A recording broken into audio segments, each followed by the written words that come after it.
Élèves de terminale S, rebonjour. Nous finissons cette étude du mouvement de projectile dans le champ de pesanteur G. Nous nous intéressons plus particulièrement au sommet S de la trajectoire et au point d'impact I. Intéressons-nous maintenant au sommet S de la trajectoire. Toutes les réponses que nous allons obtenir maintenant s'obtiennent en utilisant seulement le vecteur position, le vecteur vitesse et l'équation de la trajectoire, que voici. En S, à l'instant TS, le mobile cesse de monter pour redescendre. Vous voyez, le mobile monte, et hop, il va redescendre. Autrement dit, la composante verticale de la vitesse est nulle. Autrement dit, VS-Z vaut 0. C'est cette composante-là, Vz.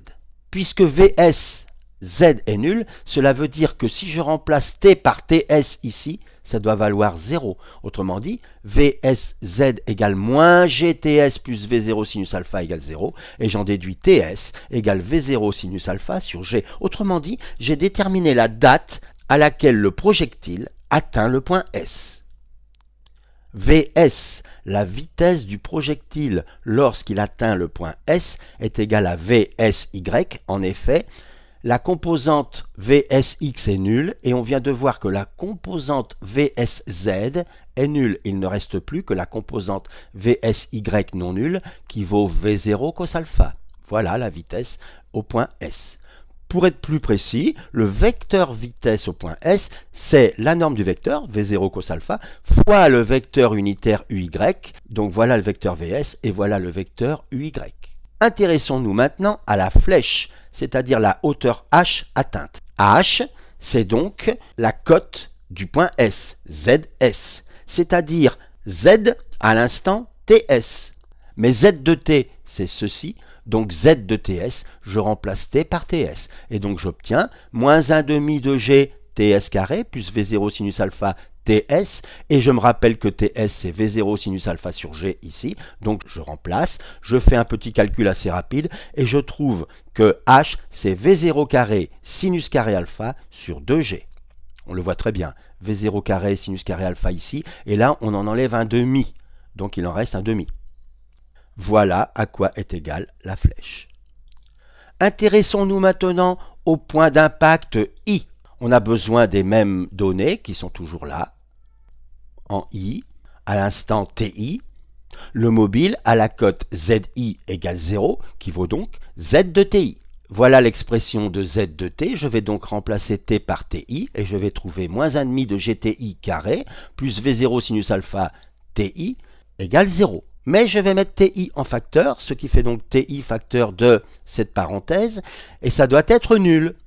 Eh bien, ce sera nul si TI égale 0, c'est-à-dire qu'ici, je reconnais la condition initiale, puisque à l'instant TI égale 0, mon projectile a bien la cote 0, ou bien c'est la parenthèse qui est nulle, et dans ce cas, je trouve que TI vaut 2V0 sinus alpha sur G.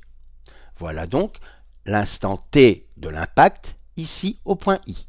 Et je reconnais 2Ts, c'est-à-dire 2 fois V0 sinus alpha sur G, Ts que nous avons évalué il y a quelques instants.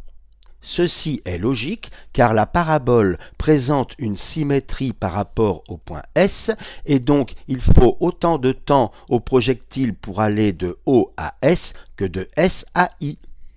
Calculons maintenant la portée du tir, c'est-à-dire OI, c'est-à-dire la composante Y de TI. Puisque Y de T c'est V0 cos alpha T, Y de TI c'est V0 cos alpha TI. Je remplace TI par sa valeur, j'obtiens ceci.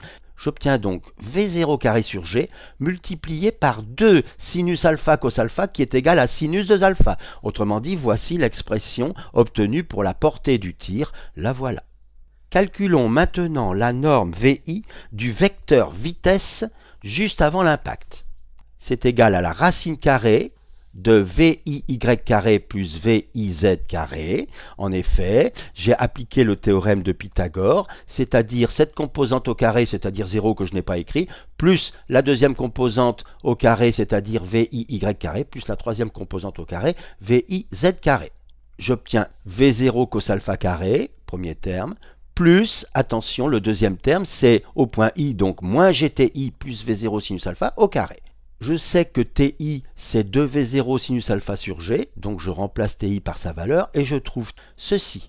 Je trouve tout simplement pour la parenthèse, moins 2V0 sinus alpha plus V0 sinus alpha, donc V0 sinus alpha moins 2, ça fait donc moins V0 sinus alpha. Je vais donc trouver VI égale V0 cos alpha carré plus, alors normalement je devrais avoir ici un moins, mais moins par moins ça fait plus, donc je ne me suis pas embêté à mettre un moins.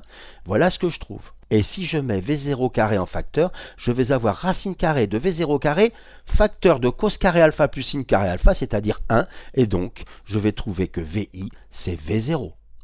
Ceci est tout à fait normal, j'aurais pu le retrouver plus rapidement en utilisant les résultats de première S, puisqu'il n'y a pas de frottement, l'énergie mécanique de mon projectile se conserve, mais puisque en O et I, le projectile a la même énergie potentielle de pesanteur, puisque c'est la même cote Z égale 0, alors il a la même énergie cinétique, donc la même vitesse. Puisqu'il avait la vitesse V0 en O, alors il aura la vitesse V0 en I. Pour finir, faisons une remarque. Nous avons trouvé pour la portée OI égale V0 carré sur G, sinus 2 alpha. Pour une valeur de V0 donnée, la portée sera donc maximale si le sinus 2 alpha est maximal. C'est-à-dire si le sinus 2 alpha vaut 1, c'est-à-dire alpha égale 45 degrés. Vous essaierez d'y penser la prochaine fois qu'en sport, vous lancerez le poids.